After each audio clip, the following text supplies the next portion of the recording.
What's good, you marks? This is NWO Kai back with another video after a long hiatus. So, with WWE's outrageous ticket prices, as well as transitioning over to ESPN paying $30 a month now for PLEs, which is the only thing some people use that app for, can AEW make a comeback and get back on the good graces of the greater wrestling community?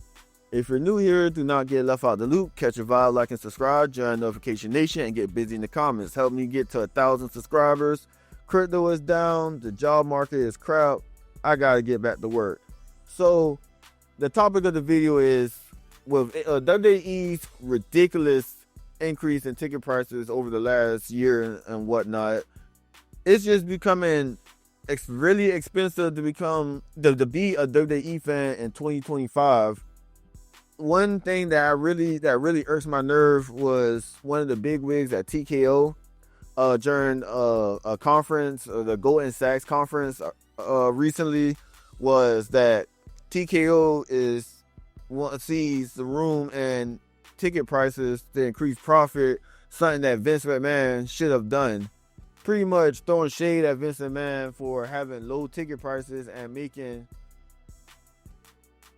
the WWE experience affordable. Now, it's crazy that 5 or 6 years ago that we were just fed up with the booking of Vince McMahon, that we wanted Triple H to take control, where now it's just the complete opposite, and be careful what you wish for type shit moment. And not only that, having to pay exorbitant amount of ticket prices just to get in the door, you also had to take account of a mediocre product that just feels like it's just on autopilot. Now, I was one of the many people that ended up watching WrestlePalooza through a VPN, and I actually saw All Out as well. I saw both of those events for free without spending a dime, and I'm not telling you how I got my sources, but anyway, WrestlePalooza was kind of mid compared to All Out. Like, All Out was a little longer, but I felt like I enjoy All Out more than I enjoy WrestlePalooza. And not to add fuel to the fire, people are not too happy about WrestleMania being in Saudi Arabia in 2027. Well, first, it was in New Orleans in 2026, and then that got bumped to Vegas again, and then you would think, okay, maybe New Orleans will get a WrestleMania in 2027. Nope, we're going to Saudi Arabia. And with saying all that, can AEW afford to bounce back and have a great end of 2025 and start 2026 firing off all cylinders? Now, I know the damage has been done with terrible booking decisions, storylines that could have been great. They dropped the ball, terrible execution, having little to no room to the imagination. AEW has wiggle room to have any margin of error for the next couple of months if they want people to get back on their good graces. Because let me tell you something, I know television ratings aren't everything, but man, like these past couple of weeks of Dynamite, I remember 1 week Dynamite was in the 400,000. That was kind of scary, I'm not gonna lie. They're doing a great job. One thing I can say about AEW, they are doing a great job pushing Kyle Fletcher to be a top star one day. That's one thing I can commend them on. But like AEW really has to tune it up creatively and just have a more pleasing and consistent show, because like the last couple of weeks have been kind of great, a little more improvements, but still kind of hit and miss to me, in my opinion. But I feel like AEW just need to step it up with storylines, and like I said, just have a little bit more consistent product. Just amp it up with the quality. And yeah, WWE could keep constantly counter programming you, but if they're going to keep constantly making mid shows at the same time that AEW show comes on, and it ends up like this past weekend where people unanimously said that WrestlePalooza was a big letdown, and the people who watched both WrestlePalooza and All Out said that All Out was better than WrestlePalooza. If it just keeps happening like that, if WWE going to constantly counter program AEW, and it's going to be like that AEW has the better product that week, then I can see the tide of perception changing with AEW moving forward. But AEW has to understand that they dig themselves into a pretty big hole with making terrible creative decisions. And I can go on and on about all the creative missteps that brought the company down.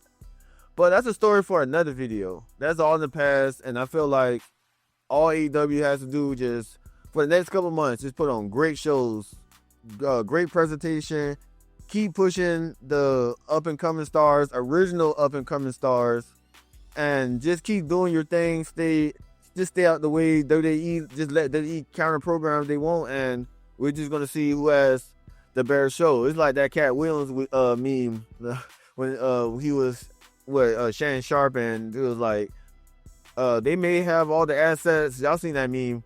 But yeah, it's like that meme with AEW. So, and me personally, I am on board for an AEW comeback. I watch both WWE and I watch both AEW, and I want AEW to succeed for the betterment of the entire wrestling community as a whole. But Tony Khan's gonna have to lock the fuck in and start listening to people who know a thing or two about the wrestling biz, who have hands-on experience and whatnot, because I just don't understand 6 years in and you have all these great people, these great wrestling minds on your roster, and the company just keeps shooting itself in the foot. And you have the money and resources to hire people that can help you grow the company, but Tony Khan's gonna have to figure that one out himself. I know one thing he needs to do is delegate some of these powers that he has backstage to certain people, the different people, which I'm hearing rumors that he doesn't want to delegate responsibilities, which, me personally, if I'm the boss, if it makes life easier for me as a boss to run the business, I'm going to delegate certain things that there are certain people that are better than me at doing, that I would entrust them to do. So if I was Tony Khan, I will find someone to book Dynamite and Collision a lot better. If anything, just have like someone who's a expertise at booking. You can tell them what you want in the product, tell them that and so, and they can just fill out the blanks. If you ask me, I'm hoping I'm articulating that right, but I just feel like AEW can be doing so much more than what they're doing right now, ratings wise. And the minute that they saw the ratings drop the way that they did in this past year and some change, they should have just did something, man. Got me just stuttering on my words. But yeah, like I'm optimistic that if that AEW can bounce back and not beat WWE in terms of mainstream appeal, but at least stand on business and not let WWE run a monopoly over the wrestling biz. I just feel like what AEW around is healthy for the wrestling biz and whatnot, and it just I just don't want WWE to succeed in crushing AEW, because WWE is not the same WWE as it once was. Like I said, you guys, including me, want Vince McMahon out, and just be careful what you wish for. But I'm gonna end the video with that, you guys. What do you think that AEW needs to do to get ahead of the game and bounce back? They have to do a lot of stuff. They gotta get rid of all the backstage drama. Tony Khan has to be a boss, a little more to be a boss, a lot more to be a boss actually, and just get the locker room straight. No more petty drama amongst the wrestlers. Like, that's how you lose wars, if all your soldiers are fighting amongst each other. Get everyone on the same page. Anyone that wants to contribute to the creative process, do it. It's best for AEW, was best for. Come on, man. But yeah, I'm gonna end the video with that. What do you guys think of that? I'm NWO Kai. Stay tuned, stay lit, and stay wavy. Peace.